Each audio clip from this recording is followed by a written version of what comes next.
Tim Hansen, how you doing? Today we are playing some Shadows of Evil. I am Jackie fucking V. Let's fucking go. That's a good callback. Dude, I haven't played Shadows of Evil. Like, just sat here and played it. Your eyes are missing completely. I was about to say, this looks low poly. They're just empty sockets. That's crazy. Look like Play-Doh right now. So pretty much we just go to round 20 and vibe out. This is low-key a podcast and low-key just some chill zombies gameplay.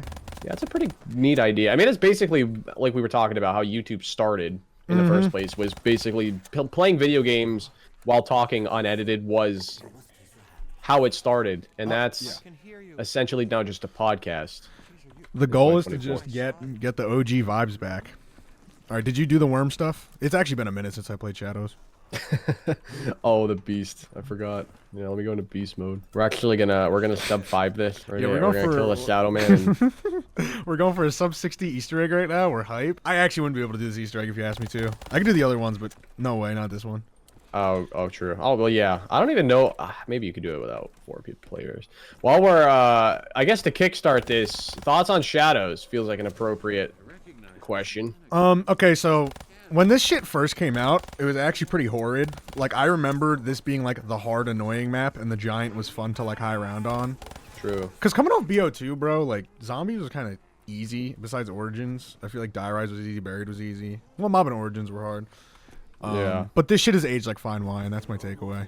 It's like perfect now. I think most people didn't like it at first, and now it has definitely grown on people. I would argue that so Lex and I did this like a tournament like bracket video the other day, like where we put all the maps were in a bracket. So there's 64 of them, all of them, including remasters. Shadows, we ended up, spoiler, placing in #1. Oh yeah. So it won the entire tournament. Like, I think it is objectively the best designed map of all time. Dude, it's crazy. It's genuinely incredible, bro, because you have the spawn, you have the middle of the map, and then you have, like, it branches off to each perk. Pack-a-Punch is underground, so there's levels to this shit. It's just like, bro, they made these maps with passion. Like, this was straight up a passion project, and it's just fucking cool. It was ballsy, because back in 2015, could you imagine the conversation that Blundell had to have with the devs, or the publishers rather, when approaching them with this idea of a map? Like, hey, there's gonna be fucking giant octopuses, and these characters that no one ever seen before, and HP Lovecraft lore. Yep. All right, I'm gonna pop some immolation. People are gonna eat this shit up. And we fucking did. And dude, I remember when that Easter egg got solved, and I saw the clip. I'm like, Richtofin's there. Like, why was it so hyped to see that shit? Like, we as a community can just get hype over everything, and that's what, like, I miss. Like, it used to, oh my god, bro. When did you start, like, creating content for real? It was during BO3, right? Right after Revelations came out. It's such a weird timeline for me on YouTube. I watched the Z House, so I mean, like, I'll do like a cliff notes of the entirety of it. So I started watching YouTube with the Smith Plays Top 5s back in 2014 while we were waiting for BO3. Then we got BO3. I was watching a lot of it, and playing a lot of it, but I wasn't making any content. At the end of BO3, right as IW dropped, which I didn't even buy at the time. Oh my god, IW's release was just like, no one cared, bro.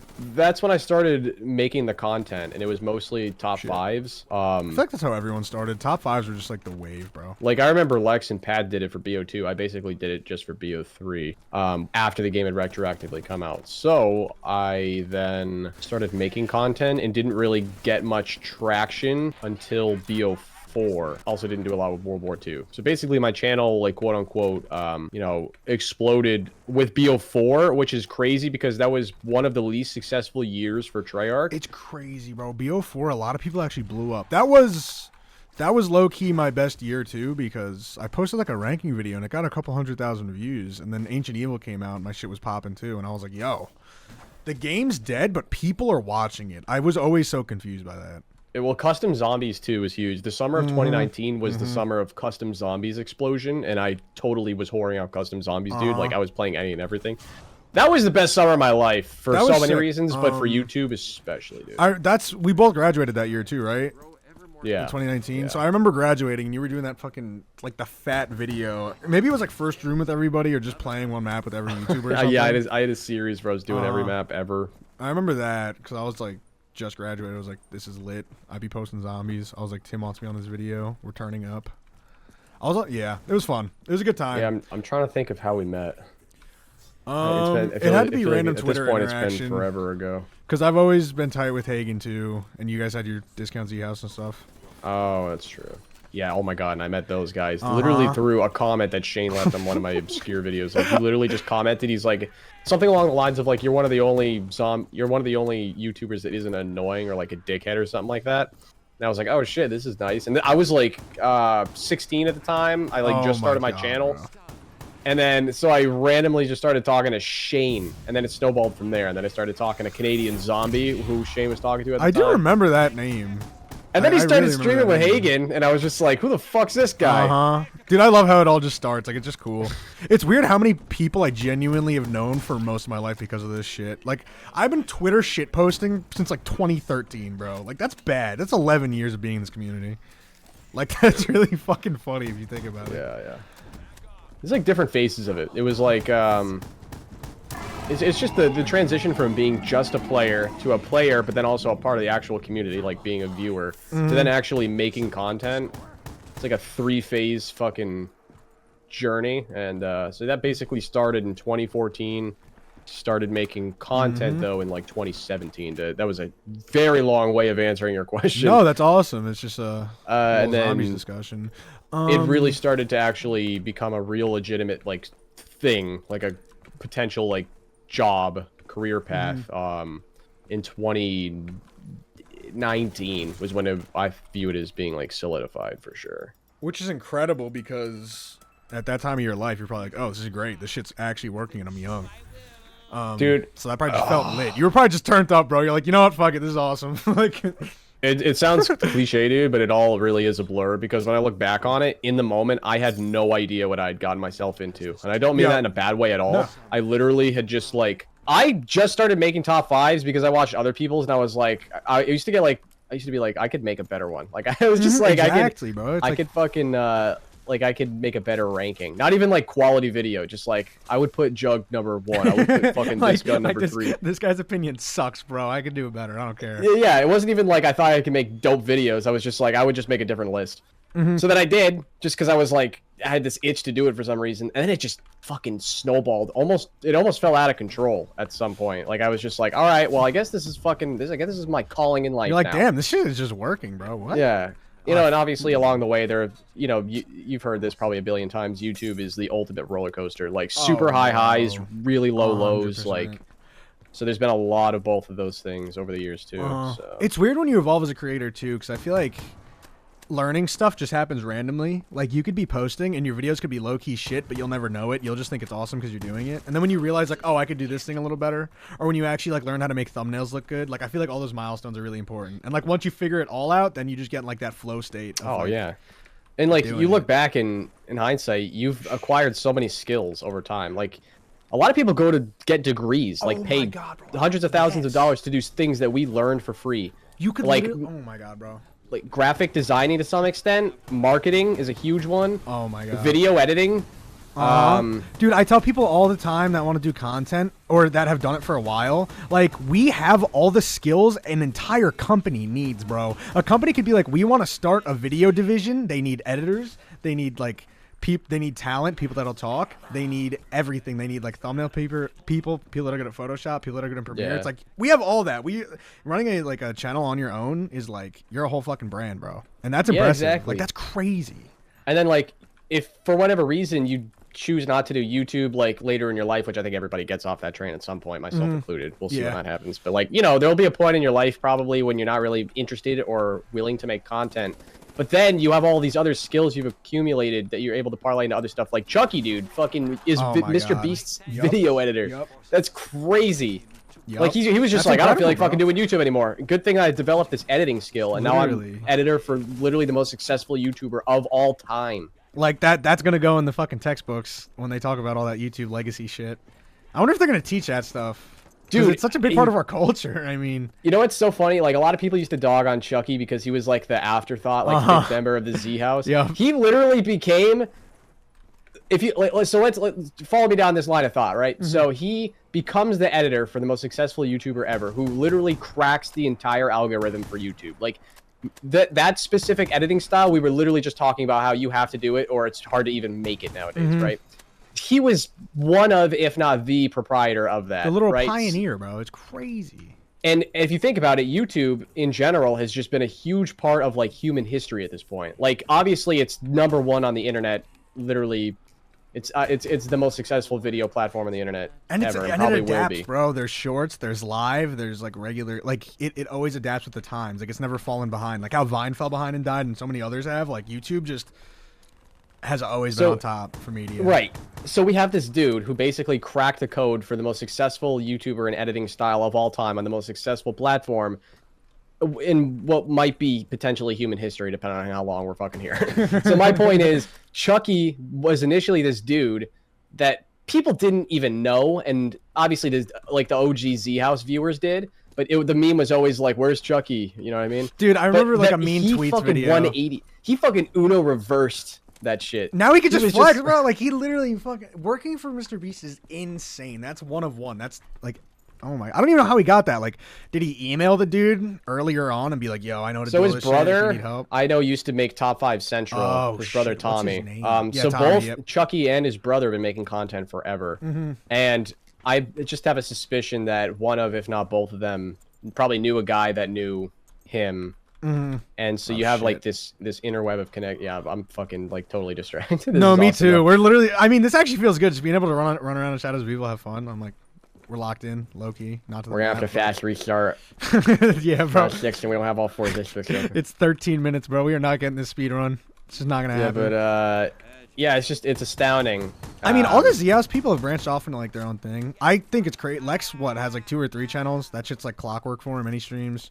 MC Sports Talk, he does like finance stuff and all that shit too. Yeah, and then you have some guys who just stopped and disappeared altogether. You have guys that are just doing other games. Like, yeah, it's kind of weird how everyone takes their own little path. Post zombies.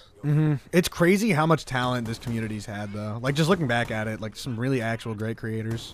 And, bro, there's so many new people now that I literally don't know, and I'm just getting to, like, learn who they are. And I feel like that's crazy to me, because, like, I didn't care for, like, a year or two. Like, I was just, like, logged out from, like, the last 2 years, I guess. And I come back, and there's just so many people that I don't know, and I'm like, damn, this is crazy. Like, I didn't think It's a new generation. Yeah. I didn't think I'd ever be, like, out of the loop with the community like this. It's kind of funny. I'm like, am I an old head? Are we old heads? Is that? Yeah, at this point, dude. Listen, I'm 23, but I feel fucking 43. Literally, it's crazy. But man, like, yeah, there's definitely been a huge generational shift, not just with zombies, because you know a lot of people are like, Cold War's the greatest game, Black Ops 4 is the greatest. Like, you have those people now. Dude. But then also like the content creators now are also in a new generation, because like I just view it in waves. Like it used to be like the OG wave was like fucking Rip Yoda, dude, or Yoda but it was him. Yes. It was like Syndicate. It was fucking like NGT. All these OG COD guys. Yeah. Spider-Bite. So then there was a second wave after them. That's Pat. That's Lex.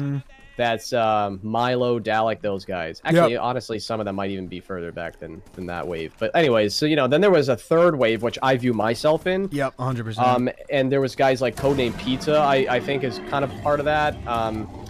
You had these guys that kind of popped into that wave, and now like over the past, I want to say 2 years, we've transitioned into a new generation where I feel this sounds fucked up, but I feel like it's true. Whatever.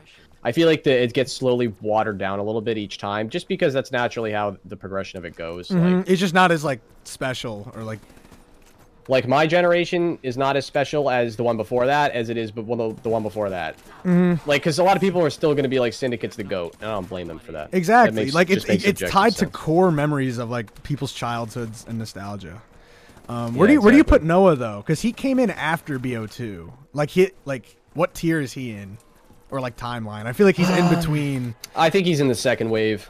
He's like late second wave, because Lex and Pat and stuff, they were popping in BO2, and like Milo, and then Noah was, because he did like GTA. Well, Noah just did other games, I think. He was still a YouTuber. He just probably he got heavy into zombies maybe later. But one thing that was crazy during the BO3 life cycle is it was always like crazy to me, because I was like, dude, Noah is the biggest, and he's hosting like E4C and all this stuff, but everyone's been around longer than him, so it was always like Just crazy. Yeah.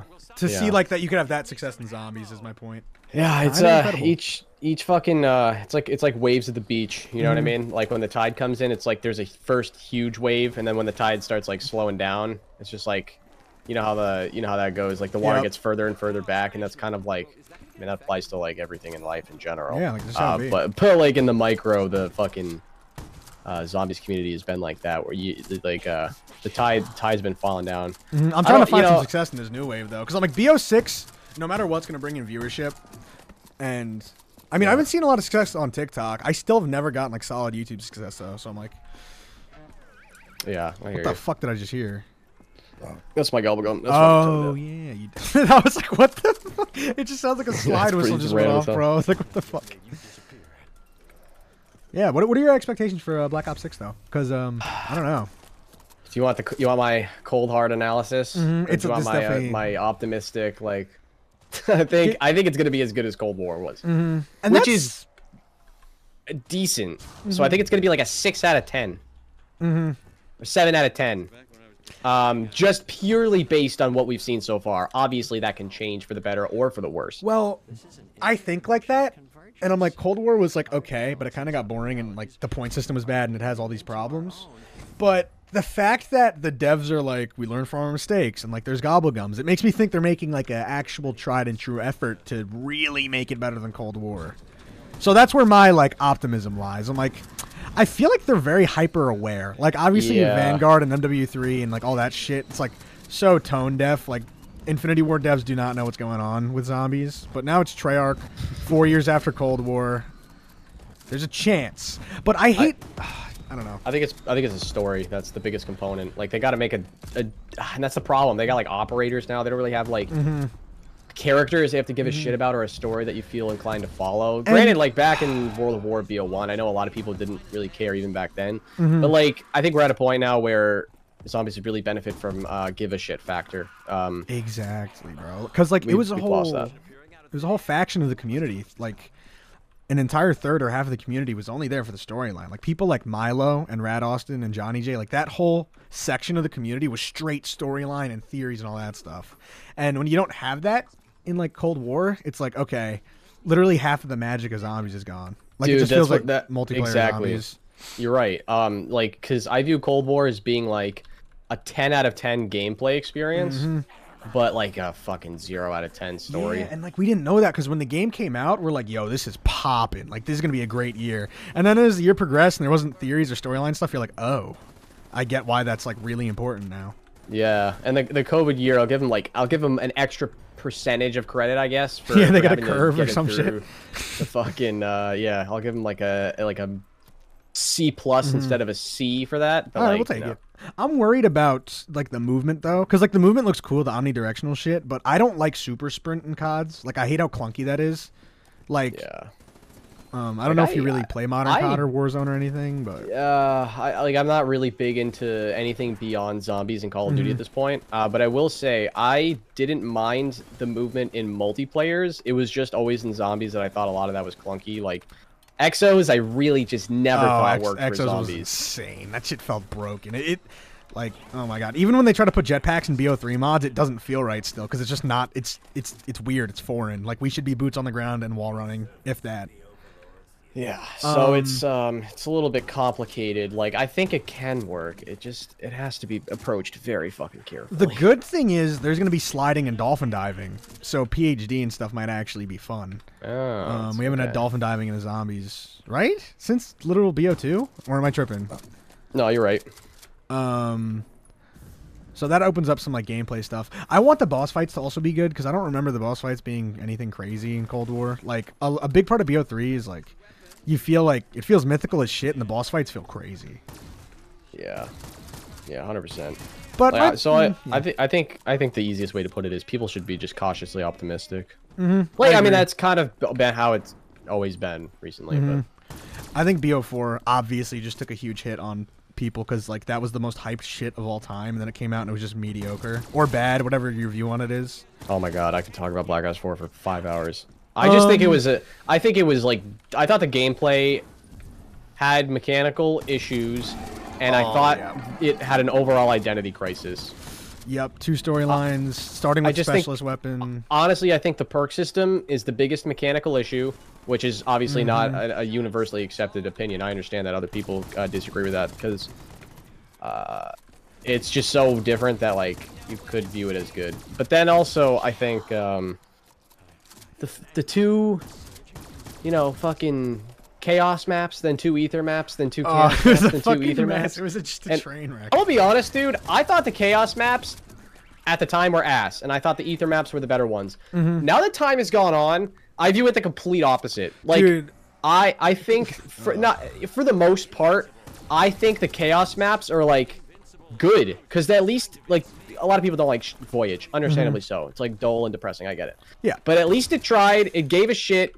But it was creatively limited by the boat, and I thought it was good. Like it is, but that's it's a creative decision nightmare. Like for some reason, I don't know whose decision it was. Maybe it was Blundell's. But after BO3, they saw so much success, and they went ego mode, and they said we could do a new storyline, and we could do all this crazy shit. But we're also going to do the old. They had to pick one or the other. I don't know why they thought they could do another storyline. I feel like that's insane, bro. Like, I feel like them thinking we could pull off Chaos is fucking crazy. And now looking back, those maps are good, so you can see the more effort was put into them. But, like, Here's my piping hot take with BO4. Beyond the mechanical issues, because that's a completely different thing. But as far as just, like, you can easily fix the identity problem by making it exclusively Chaos only, even if it's just 4 maps. World of War had 4 maps, still an awesome game. So you make it Chaos only. People bitch and moan about it, like when Shadows came out, for example. People hated it at first, right? But it grew on people. I know the Chaos maps would grow on people in BO4 if it were only Chaos. And what you can do with the Ether ones is you can either make an entirely separate game for them, add them in a different game, or just make them fucking DLCs at the end. There was so many. It could have just been another Chronicles. We could have got all Chaos maps, and then at the end of the year, got Chronicles, and that was Blood of the Dead, Alpha Omega, and all that shit. It was. There's so many. And it always comes back to Activision. They're the ultimate boogeyman in everything Call of Duty bad. Because like, the only reason they do anything is for money. Like, so they were just like, well, obviously we can't. Good idea, Tim, but fuck you. We need money like now. So we're gonna shove all these maps together in this big, confusing fucking conglomerate of. Just you have no idea what's going on, dude. The fact that you could see when they stopped getting money, like after Ancient Evil came out, all the cutscenes were paper comic book shit. The maps were just a little undercooked. Like Togger Toten did not feel real, bro. I played that shit. I'm like, this is not real. This cutscene's not real. This map is not real. This is a custom map. Like.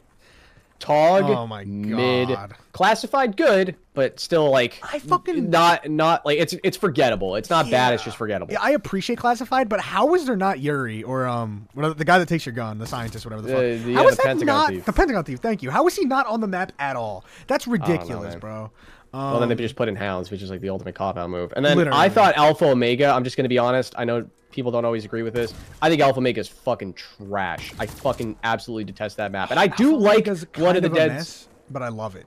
It's messy, but I like hopping on and playing Alpha Omega every once in a while. God. Yeah, I totally respect that. I just personally hate the valves specifically because every fucking time I need to like do something, it's just like and like it would be fine if one of them turned off like Origins, but and they all turn off, and it's just like fuck this. I just want to fucking break. But anyways, Blood of the Dead, I actually really love the story angle. I think the story is good, but I just don't love the design. The design is not my cup of tea. I think the whole problem is the bridge. I feel like the 2 islands could connect, but the bridge made it not work. Like, it created too much space, and then you have to, like, fast travel with the underground shit. I feel like if they just made it one giant island without the bridge in the middle, it would be better. Or maybe, like, there was, like, a basement under Mob of the Dead that was, like, the first room and shit, so it was, like, more vertical. I don't know. I just feel like they kind of fumbled the layout of Blood of the Dead. It feels like... the spacing is just fucked. It's not, like, transit size, but it's pretty massive. Like, Blood of the Dead's insane. And, like, there's no Golden Gate Bridge. So they gave us no bridge. Again. First half of the map after you leave it isn't really that necessary to go back. And then, like, you literally have to... they had to put in fast travels for it to even make sense. It's just, like, they bit off more than they could chew. And I'll always feel for Blundell because he went so hard. And I wonder if they realized halfway through the life cycle... not the life cycle, like the dev cycle of BO4, like, we fucked up. Like, we made this shit too complicated. Because not only did they say we're doing a new storyline, they also said we're changing the perk system, we're changing the Gobblegum system. Like, Oh my god, bro. Yeah. I feel bad. But it's Activision putting pressure, like you said. Like, Blackout also ruined a lot of BO4 zombies. And I don't know if people have that discussion anymore, but... Yeah, it did. That still is... I liked like Blackout, but it just flamed out so quick. And now Warzone is, like, the legacy of Call of Duty Battle Royale. Which Yeah. probably, like, as a dev, you're probably like, fuck this shit, bro. Like, what the fuck? Yeah, that probably didn't take a lot of fucking effort, to be honest. Just make a map and then just that's it. Yeah, and, like... I don't know. Black Ops 6 is coming, and there's, like, hype for some reason, and we're ready. It's gonna be fun. I think people just need to be very mentally prepared for the potential of it sucking ass. And I'm not saying it will. It's just that's what you have to do in order to fucking survive in Call of Duty in 2024.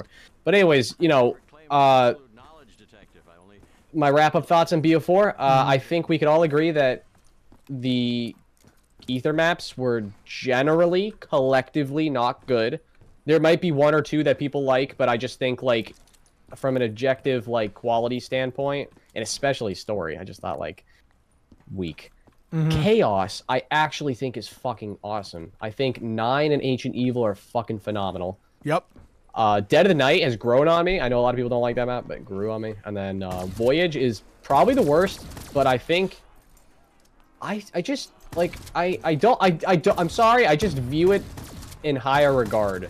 I've never some of the Ether really maps. got behind Voyage as a map. I never, ever could just sit there and be like, I love Voyage. I don't really blame you, because there are just more alternatives. I'm just saying, like, if Voyage were by itself, like, if someone was just like, Tim, you have to play Voyage, I'd be like, all right, well, that's fine. Like, I'm not, you know what I mean? I'm not going to throw a fit about it. It was supposed to be the Shadows of Evil of BO4. It really was. Like, how they're like, I don't know, everyone was saying the vibes were exactly the same, and, like, the posters were the same. And Yeah, well, that's where I draw the line for sure. Because Shadows like I can talk all I want about how Voyage is like decent, but it doesn't have shit on Shadows. Well, do you prefer a launch that has 2 maps like Shadows and the Giant, or do you prefer something BO4 where there's just like 4? It literally, like, holy shit. BO3's launch was perfect. There literally was never a better launch than BO3. You could Easter egg hunt and high round, and you had just like a map that was simple for beginners, and you had a map that was complex for the sweats. Yeah, you had an XP farm, the Giant, and then you had this fucking absolute, at the time, overwhelming mess. Now we understand it, but you know at the time. And were you like hardcore paying attention during BO3? Like, do you remember in between Zetsubo and Garad when everyone's like, "This is a dead period, Zombies is dead," and oh my god, we're just waiting. I've been looking back on the days, and I'm like, bro, like this was real life, like almost 10 years ago at this point, where I was watching this shit unfold. Yeah, post Zetsubo was like fucking the most depressing time for some reason, but then when you look back, you're like, wow, what would you rather have? Would you rather have a post Zetsubo, like where you're literally just waiting a month and a half for a map, or dude, or would you rather have what we have now? Or would you rather have 7 years of fucking mid? Like, come on, like, dude, it's so funny because at that time I remember like we were fiending for anything on Garad Crovey, and they dropped the screenshot of the power room, and I remember that was like breaking news on Twitter, and like Lex made a video, and everyone's like, Garad Crovey power room, this shit looks fire, like this is hype, because everyone had problems with Zetsubo's power being fucking 3 or 4 steps, and we're like, we want the switch back, and Treyarch was like, we listened, we have a power switch on Garad, we listened. Like, they used to flex on that. Like Treyarch used to be, like, playful and, like, all right, we hear you. Like, we'll do what you ask. Do you think BO3 is a definitive Zombies experience? It has to be, right? It will forever be the best Zombies experience. You know, okay, so you know that Michael Jordan statue outside of the Bulls Stadium where it's just like the best there ever was, the best there ever will be? That's Black Ops 3. Yeah. It's the fucking Michael Jordan of zombies. It's just the GOAT. I mean, because even if people, like, have valid, like, arguments for another game, there will always just be, like, the legend, and, well, I mean, it just objectively is the GOAT, and, like, no matter what, the way I see it. Like, 14 maps, like, the community, custom maps, you talk about, like, just the quality of the base maps in this game, plus you get the 8 remap, like, it's just, like, there's just literally nothing that even comes close. But, with that said, even, like, the legendary, like, aura around the game just gives it that boost, too. Like, this game just radiates greatness. Like, it's unrealistic. It's not even, like, fair for the other games. Like, because I'm a BO1 fanboy. Like, if you asked me, hey, Tim, would you rather play BO3 or BO1? I would say BO1, but that has nothing to do with, like, the actual quality of it. Like, I'm a biased, like, you know, 2011 kid who first got into zombies and that game came out. So, like, my opinion on that is just, like, totally based in fucking Exactly. bias. I have problems with the BO1 maps though. I'm like, I kind of hate playing half these maps on BO1. Yeah, I don't blame you. For me, it's pure fucking nostalgia. Like every time I play that game. BO2, I feel like I love BO2, but it has 2 great maps and that's it. Well, yeah, I was gonna say, It low-key literally kind has of 2 like fucking great you maps. could make the argument that like it low key was a bigger mess than BO4. I don't think it was, but like if someone told me that, I wouldn't think they were crazy. Dude, I'd be like, it's crazy how hard Mob of the Dead and Origins carried that game. Like, and some people would maybe say Buried, but still, like I'm not even the biggest Buried fan either. there's 100% an argument to be made for Buried, like definitely, but like. And then Nuketown is just like Oh fuck, the most that exists. whatever bro. map of all. It's the most whatever map ever. Well, they made it dog shit because like the perk and pack-a-punch stuff, it falls out of the sky, and like sometimes you don't get jugged till around 20. It's like, what are we doing here? And Transit is just one of my least favorite maps ever. Some people come out of the woodworks and they're like, it's not that bad. No, bro. Like, I can't play that shit solo. Transit is quite possibly the most popular map of all time. I mean, I think the only other map that has an argument is Kino.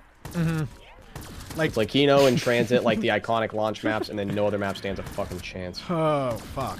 Like, cause if you ask like 100 people on the street who just like so happen to play zombies what their favorite map is, I guarantee you out of those 100 people, at least 75 of them say Kino or Transit. That's crazy, bro. That's like, because of BO2's launch, people just got that shit and they only know Transit. That's really sad, actually. Lex, it's really that popular? You think so? Yeah, Lex actually posted something on Twitter of some dude who was recording people at an esports event. Like, so he went around to like 20, 30 different people and asked what their favorite zombies map was. And these weren't really zombies players. These are just like I think it was a COD major, Warzone, right? multiplayer, or whatever it was. Yeah. Yeah, it's not zombies for sure. He asked these dudes what their favorite maps were. I'm not even joking. Literally 8 out of 10 people were like Kino or Transit. Wow. I know Kino. That makes sense. Transit fucking crazy, bro. That's It's like news pure to me. nostalgia. Like, I think people know how terrible it is. I just think people are so willing to like just overlook it for like the fun, chaotic nature of it. Like, Transit's fucking a garbage design, like the worst. They tried to overachieve. The worst design ever, and it's Fog not even and close. Denizens because the map can't fucking load in. That's unreal. But like, you can't underestimate the raw power of like loading in to a game of Transit with like 3 other of your fucking retarded friends, and you're just running around like absolute lunatics, dude. That's what I'm saying. With 4 people, it's fun, but it's the worst solo experience of all time, in my opinion. That's like, exactly. bro, trying to run the jet gun through the field, I'm like, I'm gonna kill myself. Like, this game hates me, bro. Solo, I think, inarguably the worst map ever. I think though, if you're running with people, it's like it's fun, and that's why people Yeah, like how it. much diversity is that though? You either have the best experience or the worst experience, depending on how full the lobby is. That's impressive. That's really fucking impressive. That's only Jimmy Yeah. Zielinski though. Only he could do that fucking whack shit. Say that as we're I'm fucking literally basement ripping a gaming chunk right out now. of myself while I say this, but like we as humanity are completely ill-equipped to handle anything if the wire, the cord, so to speak, gets fucking cut. We're fucked. We're gonna go back in the Stone Age. It's gonna be people destroying everything because no one knows how to handle this. Half of humanity would die. Like a lot of the human lifeline is like through technology. No like- survival skills. Like no one has Yeah. survival skills. Like, and that I'm not saying that I do necessarily. I'm just saying like as humanity. Can you we really imagine don't. substances disappeared randomly though? Like the amount of people that are addicted to shit and like nicotine and alcohol, like base level things, not even hard drugs. Like Yeah. when I was like quitting nicotine and shit, I was tweaking a little bit, so I can only imagine like half of society tweaking off that shit. Like imagine the like cord gets pulled, but also like all substances do. Like people, Well, like dude, people yeah, go fucking exactly. crazy. I'm telling you, like Like prescriptions too and stuff like Oh that that my wouldn't exist in an God. apocalypse. Like all the things that are keeping like what used to be like serial killers and criminals like from being insane. All these things would disappear, and all of these people would come out of the woodworks without their meds, and society would humanity would kind of degenerate back to how it was literally like not even like fucking 70 years ago. people underestimate how easy it would be to fucking go like regress 40 years into the timeline. Dude, you notice how like back in the 70s and like 80s is when like the vast majority of like the 60s through the 80s was where like a hotbed of serial killers. Yeah. I know this is like totally just a random fucking thing I'm saying right now, but like It's just like, and then basically medicine evolved, and then people started actually getting real like mental help, and then all that disappeared. Like those people don't even exist anymore. Anyways, that was a complete random tangent, and hopefully the conversation for anyone who's watching didn't get too unhinged. But then again, if you're watching this, you're probably not one of those people anyways. Yeah, this is, I'm not gonna lie, this is some geezer old man COD Zombies content. We are sitting here just talking, and I'm shooting an Apothecary servant. Like, yeah, this is some 2015 I'm fucking shouting into the sky right now. Like I'm like this dude who's, I'm just yelling into the void. Like none of this is resonating with anybody. If you're here, you're in your 20s, bro. I swear to God. If you're 47 minutes into a Shadows of Evil gameplay, and you relate in any capacity to anything we've said, it's purely just like you are our age or older for sure. It's been a fun conversation though. Yeah, for sure. You can end this whenever you want. I'm just fucking booling down here. Fuck yeah. All right, yeah, I guess that's it. I'll put some sort of outro on. All right, cool. Well, thanks for having me, and thanks for watching my fucking spiraling descent of a conversation Yay. with Matt. Yay. Thank you guys. Peace.